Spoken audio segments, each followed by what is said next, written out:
Alam mo, mula nung pumanaw si Jose, si Marilyn na ang nagsikap na magpatuloy mag-isa. Talaga? Oo. Hindi naman talaga pinangarap ni Marilyn na ipagpatuloy ang barberya ng kanyang asawa. Ngunit sa kalaunan, parang unti-unti niyang tinanggap ang responsibilidad na yun ito. Kung sabagay, wala rin naman siyang ibang makitang paraan upang mapanatili ang kabuhayan nila. Kaya't pinili niya na lang sundan ang yapak ni Jose. Si Jose, bagamat may mga sandali ng kabutihan, hindi naman naging perpekto sa kanya. Siguro noong una, may pagmamahalan pa. Ngunit alam mo, tulad ng mga karamihang relasyon, habang tumatagal, unti-unting kumukupas ang damdamin. At ang mga pagkukulang na noon ay hindi gaanong nararamdaman, ay bigla na lang nagiging malinaw. Nyeta ka na to!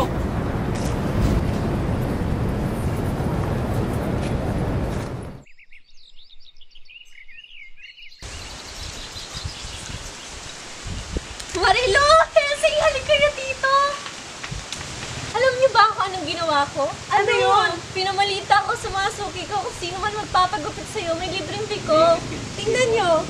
Special yan! Ang daming latik! Ay nako, ewan ko na lang kung di ka padudumugin ng mga mapapagupit sa'yo. May basbas ka na ni Father. May libi pang merienda mapapagupit sa'yo.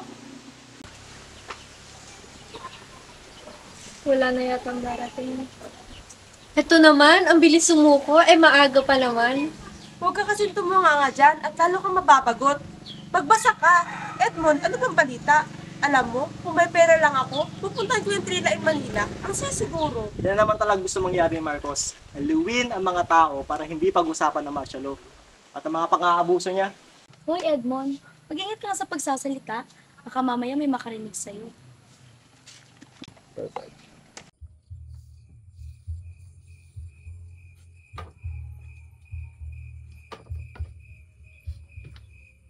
May tao ba riyan?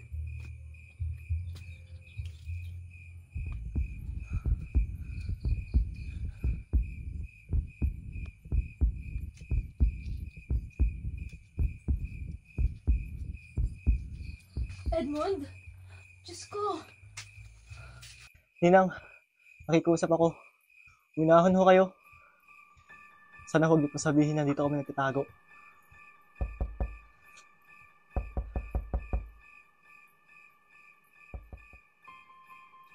Ano po yun? Magandang gabi ho. Pasensya na ho at nabulabog ko kayo. May tinutugis ko kaming mga rebelding na pagawi dito. Baka may nakita ko kayong mga napadaan dito.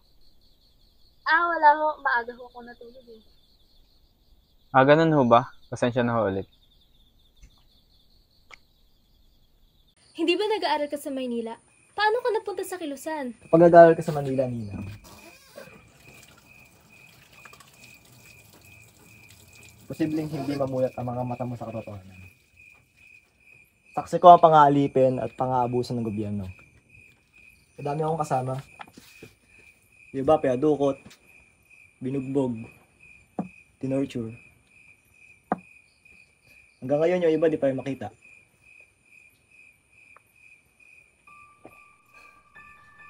Hindi ako makapaniwala sa naririnig ko. Paano ang pag-aaral mo? Ninang, may mga bagay tayo dapat sakripisyo. Kung gusto natin ng pagbabago. At ang tiyang mo ang isasakripisyo mo? Tumandang dalaga si Tessie dahil sa pag-aalaga sa'yo. Basta mo na lang bang itatapon lahat ng sakripisyo niya? Edmond! Saan siya na ho, Ninang?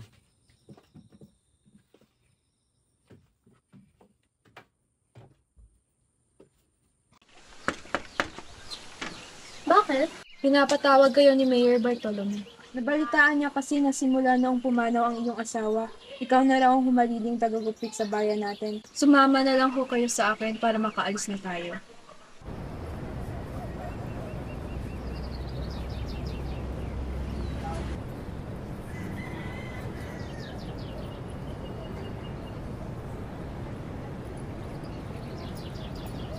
Magandang hapon po. Ano yon? Wala. Binabati ko lang po yung asawa ninyo.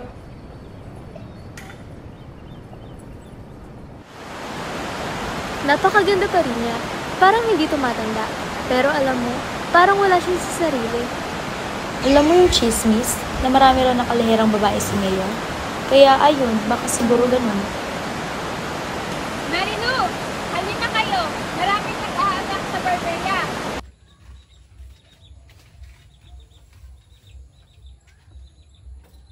Mabuti na lang at nagmarsyalo. Tingnan mo, tumino lahat ng tao. Nabawasan ang krimen at tumahimik ang lahat. Paano? Dito tahimik. Kinukulong nila ang lahat. Pati mga inosente na dadamay. Ang totoo nga nagmarsalo ay dahil gusto ni Marcos na manatiling presidente. Ano ba naman yung mga pinagsasabi mo? Nagpatayo siya ng mga eskwelahan at ipinaayos ang mga kalsada, di ba?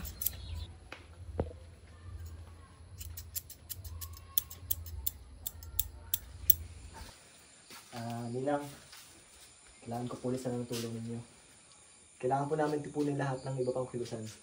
At wala ho akong ibang alam na lugar kung saan mas ligtas na pwede magpulong kundi dito sa barberia nyo. Naghihigpit na po ang militar. Hindi ko na po alam kung sino ang aking pagkakatiwalaan. Kalabisan na to, Edmond. Papahamak tayong lahat. Pasensya na ho, Ninang. Hayaan nyo na ho. Hindi ko na po kayo guguluhin. Edmond! Sana maintindihan mo na gusto ko lang ng tahimik na buhay. At alam kong yun din ang gusto ni Tessie para sa'yo.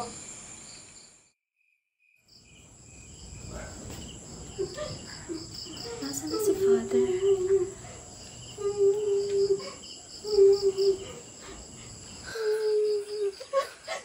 Nasaan na si Father?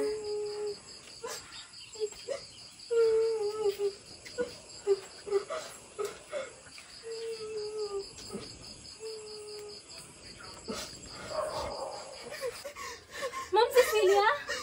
Okay na po ba? Marilu, ikaw ba yan? Talaga may dinadamdam si Ma'am Cecilia. Siguro dahil ito sa kanyang asawa. Marilo! Marilo! Kakagaling ko lang sa bahay. Nakausap ko si Berto. Nagkakagulo daw sa simbahan. May nangyari.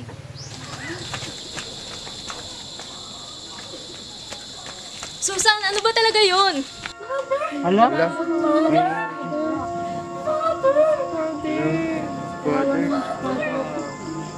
Sa lahat ba naman ang tao si Father? Hindi dahil pare, santo na! Para sa kalaman nyo lahat, matagal nang pinagsospetsahan ng mga militar ang pakikipag-ugnayan ni Padre Arturo sa mga rebelde. Kanina madaling araw, muli ninakawan ang armory ng mga militar at dito na mataang dumaan ang mga rebelde. Maging si Padre Arturo ay nakipagpalitan pa ng mga bala. Kaya wag niyong iyakan ang paring iyan. Maging babala ito sa lahat na nakipagsimpatsya sa mga rebelde. Umalis po si Chang. Ikaw talaga ang sinadya ko rito. Totoo ba? Ang mga sinabi ni Mayor tungkol kay Father? Padala lang naman siya ng pagkain at gamot sa kalusan. Pero hanggang doon lang. Puro kasi mga peke siya sabi ni Mayor. Wala naman talaga nangyari sa simbahan. At pinatay? Hindi man lang sila hinuli? Para tako rin tayong lahat. Hindi niya naman talaga magpatakbo ang gobyerno dito eh. Tama ba? Pumapayag na ako. Sabihin mo sa mga kasamahan mo, doon na kayo magpulong sa barberia. Marilo! Marilo! Sandali! Ma'am Cecilia, ano pong ginagawa niya rito? Sige na lang. Sinadya talaga kita sa barberia. Pero, maaga kaya ito nagsara. Buti, naabutan kita dito. Saan ka ba pupunta? Samahan kita. Dadalawin ko sa sementeryo ang mag-ama ko. At saka, may tatawirin pa po akong ilog.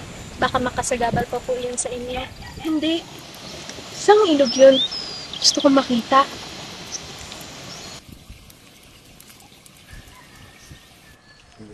Napakaganda. Ngayon lang ako napunta sa lugar na to. Palagi kasi ako nakukulong sa bahay. Pasensya. Nauhan na ako. Bakit niyo nga ho pala ako dinaanan sa barberia? Gusto ko lang sana magpasalamat. Yung nangyari sa confessional, dinamayan mo kasi ako.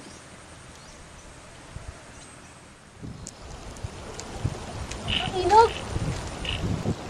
Marilu, tingnan mo, ang ganda.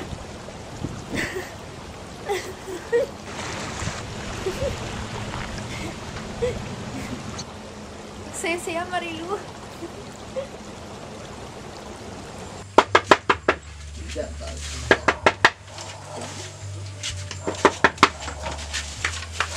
Ninang, mga kasama ko nga pala. Sige, pasok kayo.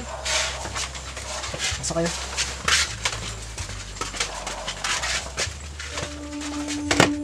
Lahat tayo, hinahangad ang pagtatapos ng gerang ito. Sino bang gusto sumabak sa gera? Pero para mahintong digbaang ito, dapat tumbasan rin ang digma.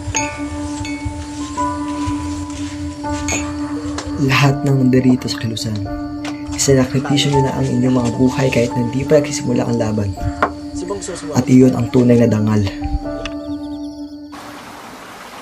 Oh, saan kayo? Samahan kita si Tessie. Hanapin si Edmond. Nagabi pa kasi hindi umuwi. Natatakot na ako at baka hindi babae ang dahilan. Baka nga sumama na sa mga rebelde. May nabanggit ko sa'yo? Wala. Hindi mo kanila kami. Baka abutin kasi kami ng dilim. Sige.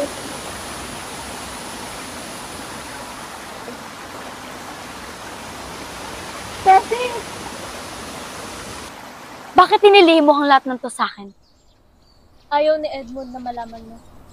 Ilang beses ko na siyang pinagsabihan. Ayaw niya makinig sa akin. Sa palagay mo, mas makukumbinsin mo siya kaysa sa akin? Ako ang nagpaaral at nagpalaki sa kanya. Kaya sino ka para pangunahan ako kung anong dapat kong malaman tungkol sa kanya o hindi? Tessie, tama na. Kapag may nangyaring masama sa kanya, ikaw ang sisisihin ko!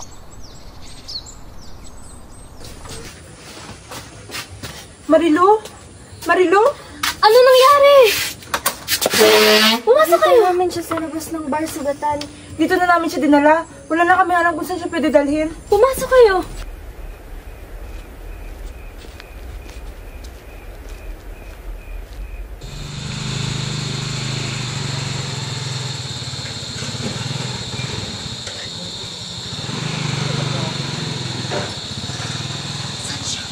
Nandun sa itaas na may kwarto.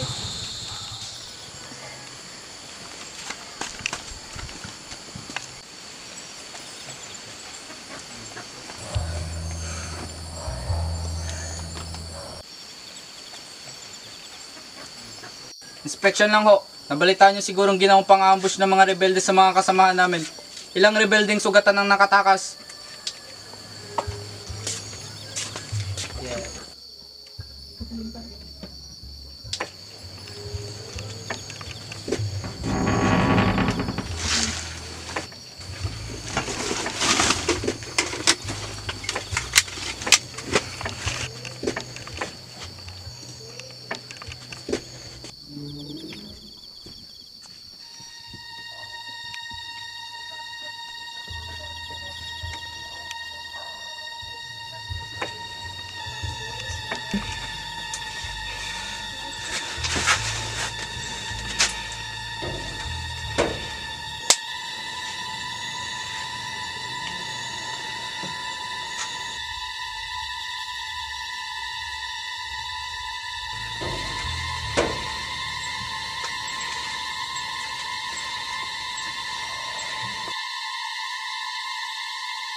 Panginoong Maria, napupuno ka ng grasya.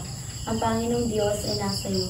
Bukod kang pinagpala sa babaeng lahat at pinagpala naman ang iyong anak na si Jesus. Santa Maria, Ina ng Diyos, panalangin mo kami mga kasalanan, ngayon at kung kami mamatay. Amen. Aba, Ginoong Maria, napupuno ka ng grasya. Ang Panginoong Marilu, Diyos ay nasa iyo. kalat na yung ginagawa mong pagtatago kay Edmond sa Barberia.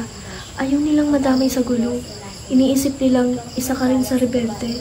Marilu, rebelde ka nga ba? Ginagawa ko lang alam kung tama. Pero hindi lahat ng tao handang harapin ko ano ang tama.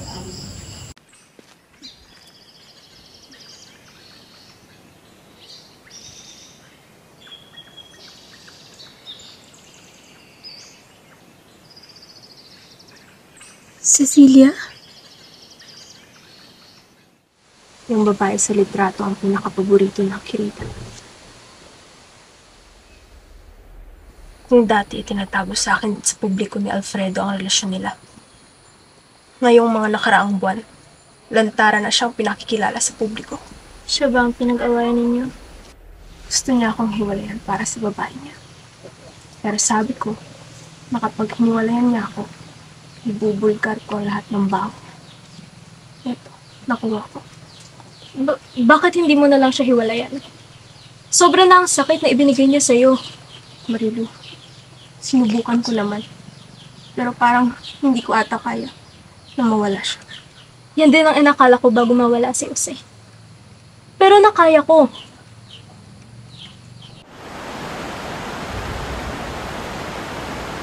Sabi ng mga hula, babae ito ang magiging panganay ko. At iingatan ko raw ang pangalang ibibigay ko sa kanya. Alam mo ba kung anong pangalang ibigay ko? Luz. Na ang ibig sabihin ay liwanag.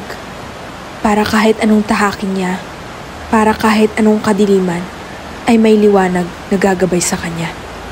Pero hindi dumating sa akin si Luz.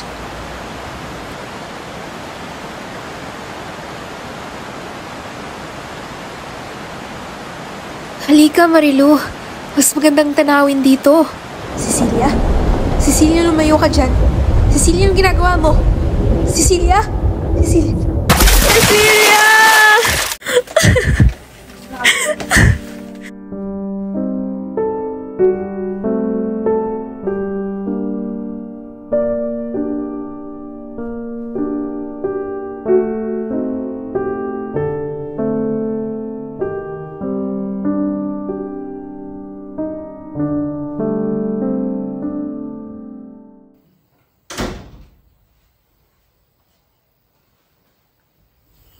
Marilu, nabasa ko ang statement mo sa mga polis. Wala bang ibang nasabi sa iyong asawa ko? Kung meron man, huwag mong paniniwalaan. Matagal na may problema sa pag-iisip si Cecilia. Mahal na mahal ko ang asawa ko. Pero, wag na sanang kumalat pa ito. Itago na lang natin ito sa publiko. Naiintindihan mo ba?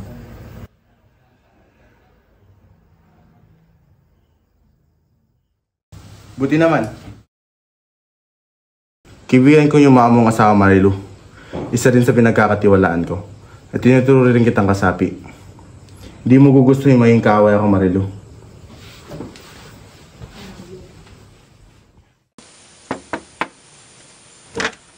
Pinapatawag po kayo ni Mayor, magpapagupit lang.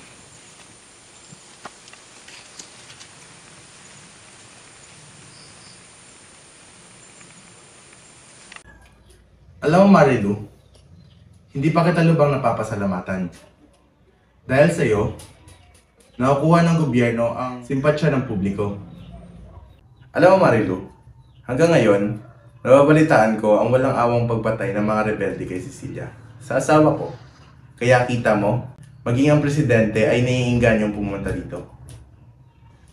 Huwag kang mag-alala, Marilu. May kapalit na kabayaran ng iyong katahimikan. Magaling ako mag-alaga ng kaibigan, Marilu. Hindi mo ako kaibigan.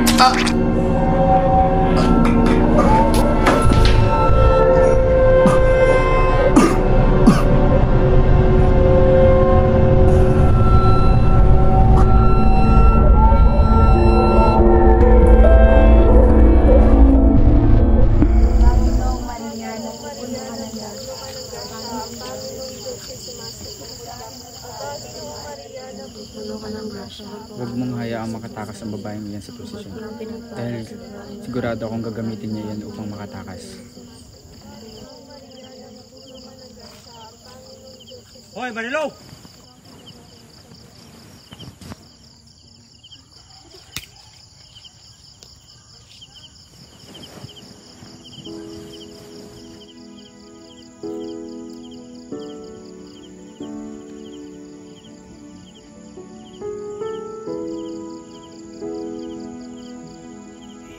At yun na ang huling beses na nakita namin si Marilu.